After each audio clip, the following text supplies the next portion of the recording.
চুরাশি খ্রিস্টাব্দে 13ই আগস্ট জন্মাষ্টমীর দিন হরিপ্রসন্ন দক্ষিণেশ্বরে উপস্থিত ছিলেন।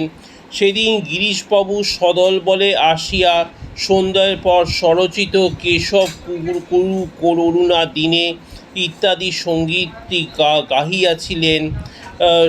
সঙ্গীত শুনিয়া ঠাকুরের ভাব হয় এবং দুনয়নে প্রেমাশ্রু বইতে থাকে।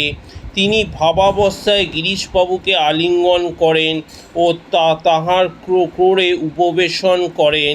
গিরিশবাবু চলিয়া গেলে অনেক রাত্রি হইয়াছে দেখিয়া ঠাকুর হরিপ্রসন্নকে বলিলেন, রাত্রি অনেক হয়েছে, আর যে কাজ নেই, আজ এখানেই থেকে যা। হরিপ্রসন্ন সে রাত্রি কালীবাড়িতেই থাকিয়া গেলেন। মাঝরাত্রে জাগিয়া দেখেন ঠাকুরের ঘুম নাই, মা করিতেছেন আর মশারির চারিপার্শ্বে ঘুরিতেছেন।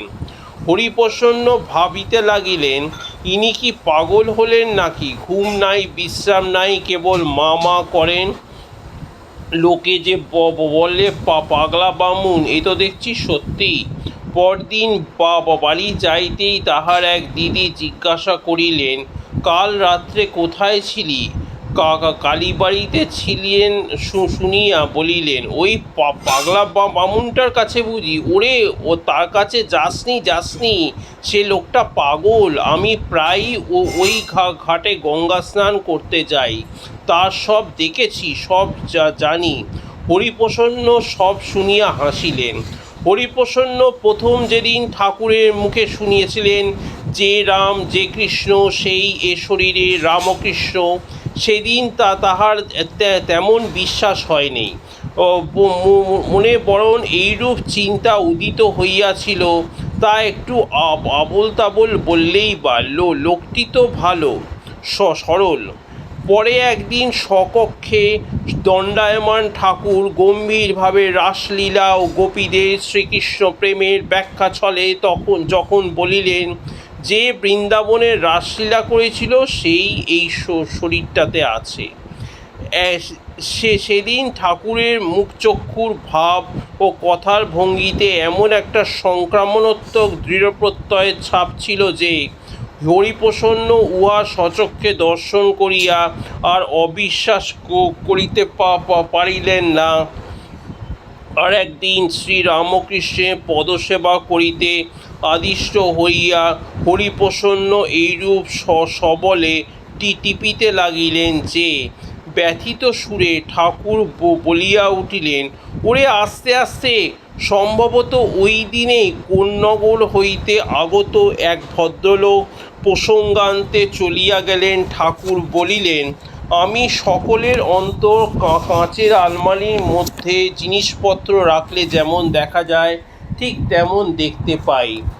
কথা শুনিয়া ভীতমান হরিপ্রসন্ন ভাবিলেন, তাহলে তো আমার ভিতরও কী সব আছে দেখতে পাচ্ছেন। এইরূপ চিন্তার বড়ই অস্বস্তিকর। তবে হরিপ্রসন্নের একটু ভরসা ছিল যে ঠাকুর প্রত্যেকের ভালোটাই বলিতেছেন, মন্দটা বলিয়া তাহাকে অপ্রস্তুত করিতেন না। যুবক হরিপ্রসন্নের মনে প্রশ্নের অবধি ছিল না। একদিন জিজ্ঞাসা করিলেন, ঈশ্বর সাকার না নিরাকার? শ্রীগুরু উত্তর দিলেন, ঈশ্বর সাকারও নিরাকারও, আবার সাকার নিরাকারের পারও। যা কিছু দেখছি সবই ঈশ্বর। সেই অপূর্ব বাণী শুধু শব্দরাশিরূপেই শিষ্যে কর্ণে প্রবেশ না করিয়া একটা অজ্ঞাত শক্তি মিশ্রিত হইয়া তাহার মনোরাজ্যে প্রবেশপূর্বক সেখানে আবাস স্থাপন করিল। এই জ্ঞানকে তিনি পরে অতি উচ্চ জ্ঞানের সহিত তুলনা করিলেন এবং ঘটনাটি এইরূপ আবেগভাবে বর্ণনা করিতেন যে সত্যই মনে হইত যেন উহা শুধু পুনরুল্লেখ মাত্র নহে, পরন্তু অনুভূত সত্যের কিঞ্চিৎ বহিঃপ্রকাশ। মনে রাখিতে হইবে যে হরিপ্রসন্ন কান্ট, হেগেল প্রভৃতি পাশ্চাত্য দার্শনিকদের মতবাদ অবগত ছিলেন এবং স্বয়ং তর্ক করিতে ভালোবাসিতেন। একদিন ঠাকুরকেও বলিয়া ফেলিয়াছেন, মশাই আপনি কি জানেন, আপনি কি এইসব বই পড়েছেন? ঠাকুর উত্তর দিয়াছিলেন, তুই কি বলছিস, বই টই সব ফেলে দে, ওতে জ্ঞান নেই, ওগুলো সব অবিদ্যা। হরিপ্রসন্ন শ্রীরামকৃষ্ণকে শেষ দর্শন করেন এক রাত্রে, তখন ঠাকুরের গলরোগের প্রারম্ভাবস্থা। অতঃপর তিনি বাঁকিপুরের পরিতে চলিয়া যান এবং সেখানেই ঠাকুরের লীলাবসানের সংবাদ প্রাপ্ত হন। খবর বাঁকিপুরে পৌঁছবার পূর্বদিন তিনি প্রত্যক্ষ করিলেন ঠাকুর সশরীরে সম্মুখে দণ্ডায়মান। অবশ্য তখন তিনি এই দর্শনের তাৎপর্য হৃদয়ঙ্গম করিতে পারেন নাই। পরদিবস সংবাদপত্রে সবিশেষ জানিতে পারিলেন। প্রসঙ্গক্রমে বলা যাইতে পারে যে স্বামীজির দেহত্যাগকালেও তাঁহার অনুরূপ দর্শন হইয়াছিল। হরিপ্রসন্ন তখন এলাহাবাদে গুডশেড রোডে উপর ব্রাহ্মবাদীন ক্লাবে থাকিতেন। ঠাকুর ঘরে ধ্যানাকালে তিনি দেখিলেন স্বামীজি ঠাকুরের ক্রোড়ে উপবিষ্ট। দেখিয়া ভাবিলেন, এ আবার কি? যথাসময়ে বেলুড়ে হইতে সংবাদ আসিল, স্বামীজি মহাসমাধি লাভ করিয়াছেন। পুনা হইতে ইঞ্জিনিয়ারিং পাশ করিয়া হরিপ্রসন্ন 1893 খ্রিস্টাব্দে গাজীপুরে ডিস্ট্রিক্ট ইঞ্জিনিয়ার নিযুক্ত হইলেন। গাজীপুরে অবস্থানের সুযোগে তিনি কয়েকবার পাওহারি বাবাকে দর্শন করেন। গাজীপুর ব্যতীত এটাওয়া, বুলন্দশহর, মিরাট ও মধ্যপ্রদেশে কয়েকটি স্থলে তিনি কার্যোপলক্ষে অবস্থান করেন।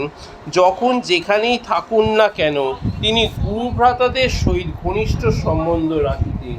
এইরূপ একবার এটাওয়াতে তিনি স্বামীজির দর্শন পান।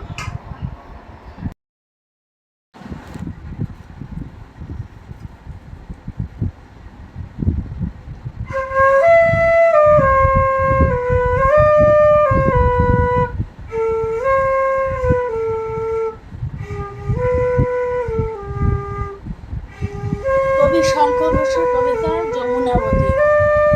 নিভন্ত এই চুল্লিতে মা একটু আগুনে দে, আর একটু কাল বেঁচেই থাকি বাঁচার আনন্দে। নতুন নতুন পায়রাগুলি খাঁচাতে বন্দি, দু এক মুঠো ভাত পেলে তা ওড়াতে মন্দি। হায় তোকে ভাত দেব কি করে, যে ভাত দেব, হায় হায় তোকে ভাত দি কি করে, যে ভাত দি, হায়। নিভন্ত এই চুল্লি তবে একটু আগুন দে, হাড়ের শিরার মতন মরার আনন্দে।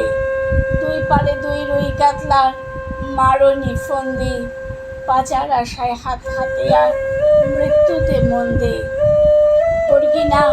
টর্গি না তাকে কে সামলায়, ধার চকচকে দেখছো না হামলায় যাসনে, ও হামলায় যাসনে। কন্যার কুমারীতে ধরনের আকুল ঢেউ তোলে জলে না, মায়ের কান্নায় মেয়ের ধমনীর উষ্ণ রক্ত হাহাকার মরে না। চলল মেয়ের রণে চলল, বাজে না ডম্বরু, অস্ত্র ঝনঝন করে না, জানল না কেউ তা। চলল মেয়ের রণে চলল, পেশির দৃঢ় ব্যথা, মুঠোর দৃঢ় কথা, চোখের দৃঢ় জ্বালার সঙ্গে। চলল মেয়ের রণে চলল, নেকড়ে ওজোর মৃত্যু এলো, মৃত্যুরই গান গা। মায়ের চোখে বাপের চোখে দু তিনটে গঙ্গা, দুর্বাতে তার রক্ত লেগে সহস্র সঙ্গী, যাকে ধক ধক যজ্ঞে জাগে সহস্র মন খেয়ে। যমুনাবতী সরস্বতী কাল যমুনার বিয়ে, যমুনা তার বাসর রচে বারুদ বুকে দিয়ে, বিয়ের টোপর নিয়ে যমুনাবতী সরস্বতী গেছে পথ দিয়ে, দিয়েছে পথ গিয়ে। নিভন্ত এই চুল্লিতে মা আগুন ফলেছে,